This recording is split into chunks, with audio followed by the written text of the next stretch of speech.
원달러 환율이 대폭락한다. 정말 무섭습니다. 일단 여러분 이 지표를 보십시오.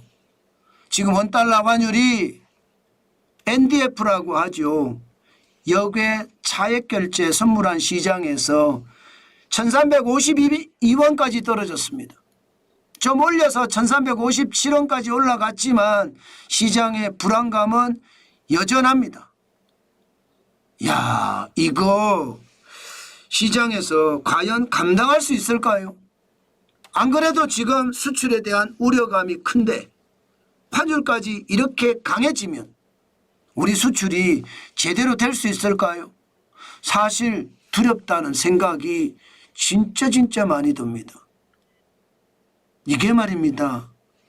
대폭락이 되는 원인 여러 가지가 있습니다. 여러 가지가. 대표적인 이야기는 여러분 결국 말입니다. 미국이 프라자 합의 같은 합의를 이끌어내려고 하는 거예요. 마르라고 합의라고 해서 말입니다. 달러는 약달러로 가져가고 상대국의 통화는 강통화로 가져가는 것. 그래서 미국의 무역 적자를 줄이는 것. 이거 굉장히 강력하게 추진되고 있다는 뜻으로 해석하면 됩니다. 게다가 더 놀라운 것은 진짜 더 놀라운 것은 우리 시장에 있습니다. 지금 외국인들이 하루에 말입니다. 1조씩 갖고 들어오죠. 주식시장에서 보시면 6월에 3거래일 있었거든요. 3거래일. 3거래일 만에 2조 4,006억 원이 들어왔습니다. 엄청나게 들어온 거죠. 달러가 많이 들어와요. 시장에. 그러면 달러가 넘친다는 이야기가 되는 거잖아요. 원화 입장에서 보면 더 적은 원화를 주고 달러를 살 수 있는 거예요. 그러니까 환율이 쭉쭉쭉쭉 떨어지는 거예요. 이게 이재명 대통령이 코스피 5천 시대를 열겠다 이러면서 부동산의 어떤 상황보다는 코스피 주식시장의 상황 쪽으로 몰아가고 있습니다. 그게 외국인들이 들어오는 이유고요. 그렇게 들어오니까 환율이 엄청나게 지금 내려가고 있는 것. 이거 진짜 충격적입니다. 더 놀라운 것은 지금 이대로면 더 내려갈 거예요. 왜냐? 더불어민주당이 상법 개정안을 올린 것을 보면 기업 꼼짝마입니다. 문재인 정부 때 기업 꼼짝마 적폐 세력이다 이렇게 이야기한 것보다 엄청나게 더합니다. 문재인 정부 때는 이사 충실의 의무 이런 거 못했거든요. 이번에 그냥 이사 충실의 의무. 이사는 회사에도 충성해야 되지만 주주에게도 충성해야 된다. 이거 바꾸겠다는 거 아니에요. 독립이사도 말입니다. 이제 3분의 1 이상을 회사하고 상관없는 독립이사를 선임을 해라 이거예요. 여기에다가 감사위원 분리선출안도 한 명의 감사위원을 선출을 할 때 이 소액주주라든가 아니면 이게 특정 세력들의 어떤 감사위원은 분리해서 선출하라. 근데 그 분리 선출하는 사람이 이제 2명으로 늘었습니다. 아직 늘리겠죠. 아직 안 늘렸으니까. 집중투표제도 마찬가지입니다. 집중투표제는 쉽게 말하면 특정 후보, 이사 임원일 수도 있겠죠. 특정 후보에 대해서 소액주주가 몰아주는 거예요. 그래서 이사 선임을 가능하도록 하는 거고요. 전자주주총회 이게 기업 자율로 주총을 하든지 오프라인으로 하든지 온라인으로 하든지 자율이었거든요. 아니야. 이제는 대규모 상장사는 무조건 전자로 해. 뭐 오프라인도 하고 이 이야기거든요. 이것도 굉장한 이야기고 이게 30% 룰이라고 되어 있는데 이거 잘못됐습니다. 3% 룰입니다. 3% 룰인데 내가 아무리 의결권 주식을 많이 가지고 있다고 하더라도 상장사 감사를 선임할 때는 최대 3%까지만 행사하도록 하겠다 이 내용이거든요. 이렇게 되면 여러분 이렇게 되면 투자자들 입장에서는 굉장히 좋은 이야기예요. 투자자들 입장에서는. 그런데 이렇게 됐을 때 기업 입장에서 보면 독약입니다. 독배를 마시는 것과 다름없습니다. 그러면 기업의 자율성이 무너지고 기업 입장에서는 신사업을 하려고 그러면 두려워질 수밖에 없습니다. 그러면 기업의 성장성이 계속 쪼그라들 겁니다. 너무 강한 기업의 규제는요, 기업의 활동 영역을 줄이고 활동 영역이 줄어들면 기업은 점점 쪼그라듭니다. 저는 경영학을 전공했잖아요. 경영학 박사잖아요. 그래서 저는 이거 상법 개정안 여유 있게 해줘야 된다. 기업 중심으로 해줘야 된다. 대신에 어길 때는 철저하게 법으로 응징하고, 그렇게 하지 않고 말입니다.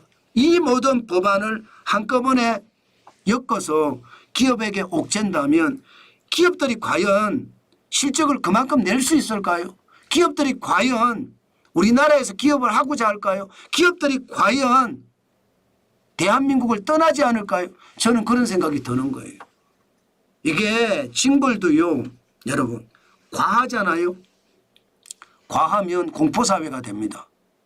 예, 예를 들어 도둑질한 자는 손목을 자른다. 예, 이렇게 만약에 법을 만들었다고 쳐요. 그럼 도둑질은 안 할 수는 있겠죠. 하면 아주 지독하게 크게 하던가요.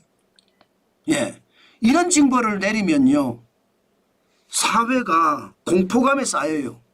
그래서 사회가 안 돌아가요. 법이라는 게 그렇습니다. 중대재해기업처벌법 같은 경우는 만약에 기업에서 안전사고가 한번 나잖아요. 그럼 그 기업 망하는 거예요. CEO가 쇠고랑 차고 들어가니까, 창업자가. 그게 너무 징벌적이라는 거거든요.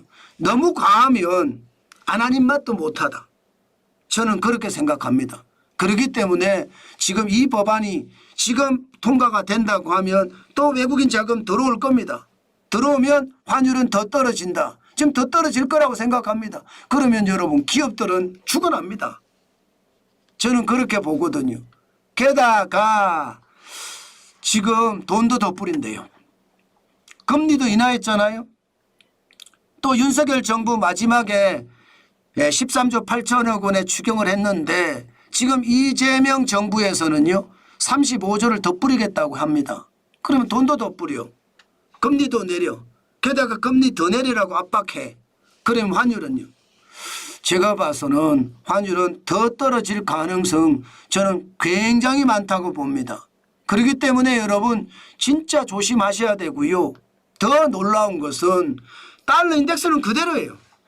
달러 인덱스가 약달러 되는 상황이 그대로인데 지금 원달러 환율은 엄청나게 강해지는 거죠. 대폭락이니까. 환율이 강해지는 겁니다. 더 적은 원화를 주고 달러를 사니까. 예, 그런데 달러는 가만히 있는데 원화는 자꾸 강해져. 이렇게 되면 여러분 시장의 위협은 어떻게 될까요? 저는 우리 경제에 이게 다시 한번 덫이 가능성도 굉장히 많다. 이제는 환율이 너무 떨어지니까 안 그래도 수출이 어려운데 수출 쪽에 불안감이 커진다 이렇게 생각을 합니다. 물론 환율이 또 오를 확률도 있습니다. 예, 오를 확률도. 그렇지만 오를 확률보다 내릴 확률이 더 많아요. 왜? 지금 말입니다. ADP라고 해서 미국이에요. 미국의 오토매틱 데이터 프로세싱, 이 말은 민간 고용에 대한 부분을 나타내 주는 거거든요. 그런데 이게 2025년 5월에 3만 7천 명으로 줄었어요. 미국 경제가 나빠진다는 거잖아요. 미국 경제가 나빠진다. 이 말은 여러분 반대로 해석을 하면 예, 금리를 내린다 이렇게 갈 수 있는 겁니다. 금리를 내린다. 금리를 내리면 달러를 더 푸니까 이게 더 내려가겠죠. 달러 인덱스는. 실질적으로 말입니다. 실질적으로 유로화가 금리를 내렸습니다. 0.25%포인트 내렸어요. 그런데도 불구하고 달러 인덱스는 별로 떨어지를 안 했습니다. 올라가야 정상이잖아요. 이게 달러 인덱스라는 게 6개 통화 대비한 달러의 가치니까 6개 통화가 유로와 엔합, 파운드와 캐나다의 달러, 스웨덴의 크로나, 스위스의 프랑이거든요. 이 중에 유로화가 내렸으니까 금리를 내리면 유로화를 더 푼다. 그러면 달러는 올라가야 안 올라가. 이런 상황이 계속 된다고 하면 또 달러는 더 내려갈 수 있는 상황. 약달러가 되면 상대적으로 원화는 강원이 됩니다. 강원. 그래서 더 올라간다. 지금 앞으로도 제가 봐서는 더 올라갈 가능성 굉장히 많습니다. 위안화까지 떨어지고 있잖아요. 위안화하고 원화는 플럭스 커런시라고 해서 같이 움직입니다. 같이 움직이는데 2025년 6월 5일에 7.1760 위안입니다. 많이 떨어졌습니다. 물론 말입니다. 미중 충돌이 나서 이게 더 말입니다. 예, 위안화를 가치를 절하시켜서 할 수도 있겠죠. 그러나 지금은 아니거든요. 어쨌든 미국과 중국이 계속 협상을 하고 있는 상태고 그 협상하고 있는 어떤 상태 안에서 움직이니까 지금 달러는 그만큼 약해지고 상대국의 통화는 강해지고 결국 원화는요 앞으로 더 올라갈 가능성 굉장히 많은 거예요. 더 강해진다는 거죠. 그렇지만 환율은 이게 가치가 강해지는 것, 가치가 높아지는 것은 환율이 떨어지는 거예요. 환율이 올라가는 것은 가치가 떨어지는 겁니다. 평가절하입니다. 평가절상이 되는 것은 환율이 떨어지는 거고 지금 그런 움직임이 나타나고 있다는 거. 아마 원달러 환율은 더 떨어질 겁니다. 지금대로 가면. 그때 우리 경제가 과연 괜찮을지 한번 두고 볼 일입니다.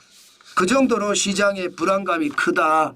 저는 여러분에게 그렇게 말씀을 드리겠습니다. 그 정도의 시장의 불안감이 있다는 거 오늘도 여러분에게 강조합니다. 제가 환율은 오랫동안 말씀을 드렸지만 제 이야기가 맞았습니다.